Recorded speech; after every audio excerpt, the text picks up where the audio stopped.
Di video kali ini aku bakal bahas persyaratan apa aja yang dibutuhin untuk terbang di kala pandemi.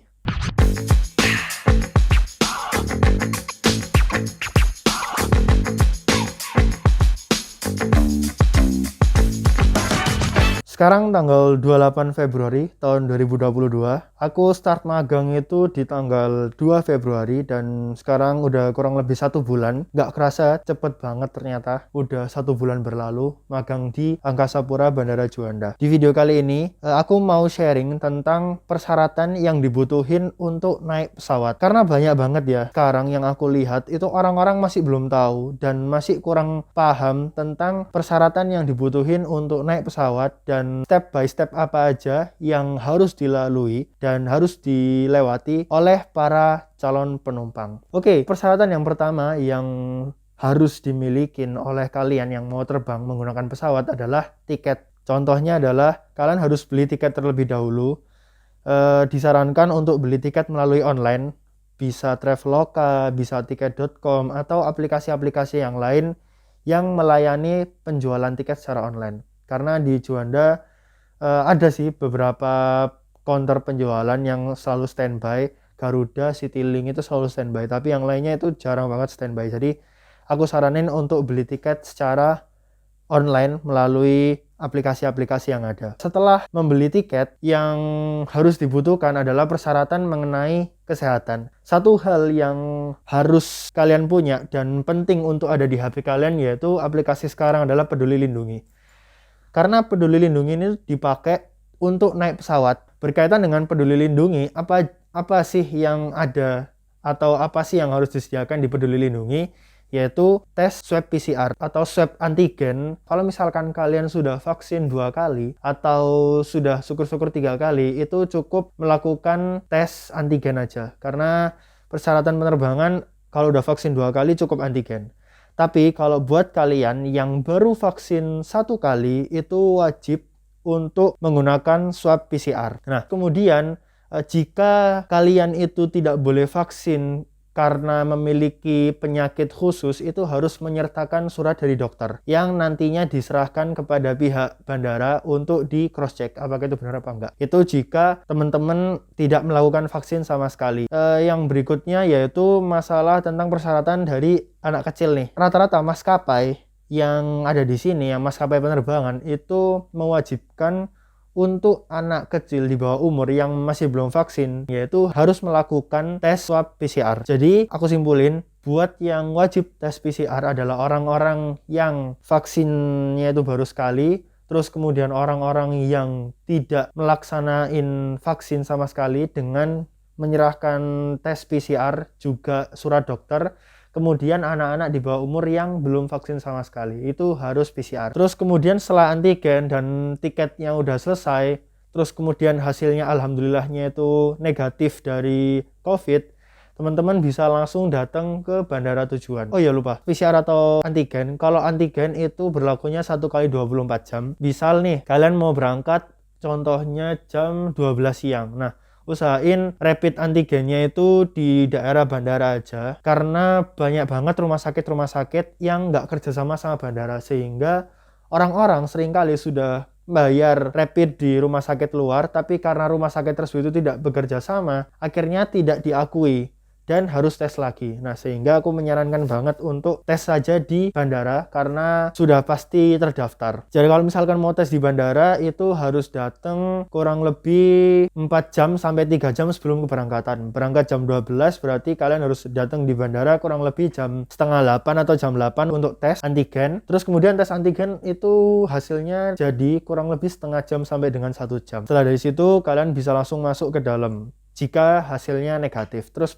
kemudian sama juga dengan PCR. Yang agak berbeda adalah PCR ini itu hasilnya jadi 6 jam. Itu udah paling cepat dan itu mahal banget. Kalau misalkan PCR-nya ekspres itu lebih mahal. Kalau misalkan PCR itu usahain tesnya H-1. Jadi berangkat hari Rabu, tesnya hari Selasa. Kenapa? Karena PCR ini berlakunya 3 kali 24 jam. Jadi nggak ada masalah ketika kalian itu tesnya H-1, jadi masih bisa berlaku 2 hari. Dan Buat teman-teman yang melakukan perjalanan transit itu kayaknya aku saranin untuk tes PCR aja biar nggak tes bolak-balik, karena kalau misalkan kalian itu melakukan perjalanan transit sedangkan antigen cuma berlaku 1 kali 24 jam dan di tempat transit kalian harus nginep, mau nggak mau kalian harus antigen lagi di penerbangan selanjutnya. Nah kalau misalkan PCR itu cukup 1 kali aja karena berlaku 3 kali 24 jam.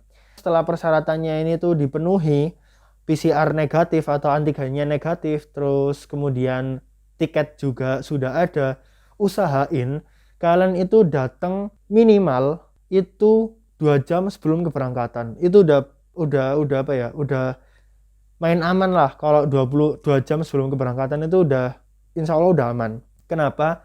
Karena 2 jam sebelum keberangkatan check-in counter setiap maskapai itu sudah harus buka, dan dapat aku pastikan kalau 2 jam sebelum keberangkatan check-in counter maskapai itu udah pasti buka karena memang SOP-nya seperti itu.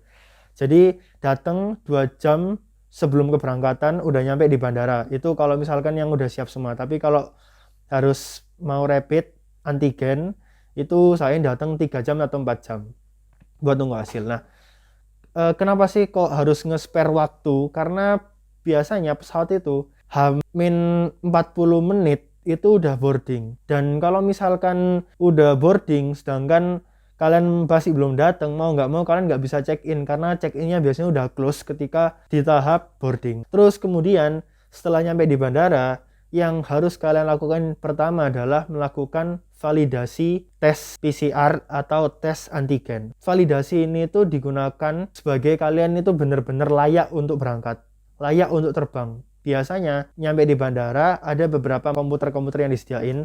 Kalau di Juanda itu komputernya warna hijau untuk validasi PCR atau antigen. Tetapi kalau misalkan tes antigen kalian belum masuk ke dalam Peduli Lindungi, mau nggak mau validasi kalian itu tidak terdaftar. Solusinya apa sih jika tes kalian belum masuk ke Peduli Lindungi? Itu tenang aja, teman-teman bakal bisa berangkat asal hasilnya negatif. Akan ada tempat untuk validasi manual. Biasanya ada beberapa helpdesk yang disediakan.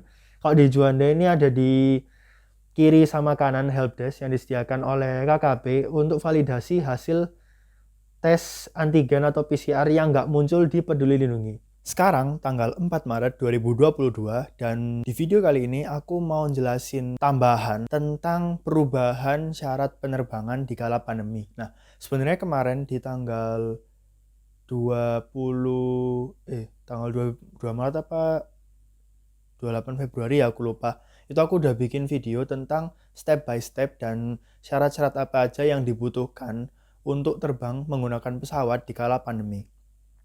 Dan pada tanggal 3 Maret kemarin itu disahkan peraturan baru yang agak sedikit berbeda dari peraturan yang lama, yaitu tentang validasi kelayakan penerbangan hasil PCR atau swab antigen sama pengisian EHAC.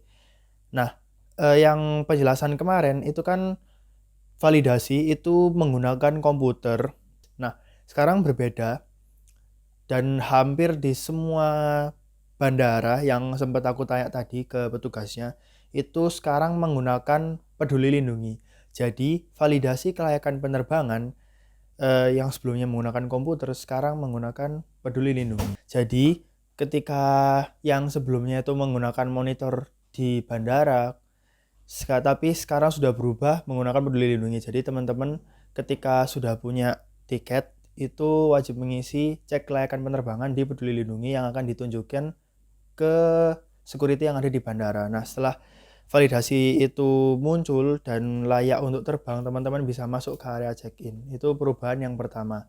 Terus kemudian perubahan yang kedua itu berkaitan sama EHAC. EHAC pun yang sebelumnya itu berbeda tempatnya sama validasi, tapi sekarang itu sudah jadi satu di Peduli Lindungi dan bisa diisi secara mandiri ketika teman-teman sudah punya boarding. Jadi bisa dibuka Peduli Lindunginya di kolom EHAC, terus di situ ada beberapa opsi pilihan yang bisa kalian isi ketika mau terbang menggunakan pesawat di kala pandemi. Itu aja sih perubahan yang terjadi di tanggal 3 Maret dan selebihnya proses-prosesnya pun juga sama. Oke. Setelah validasi dan semuanya kelar, teman-teman masuk ke dalam ruang area check-in. Check-in ini tuh bisa dilakuin dua hal. Check-in online sama check-in di tempat.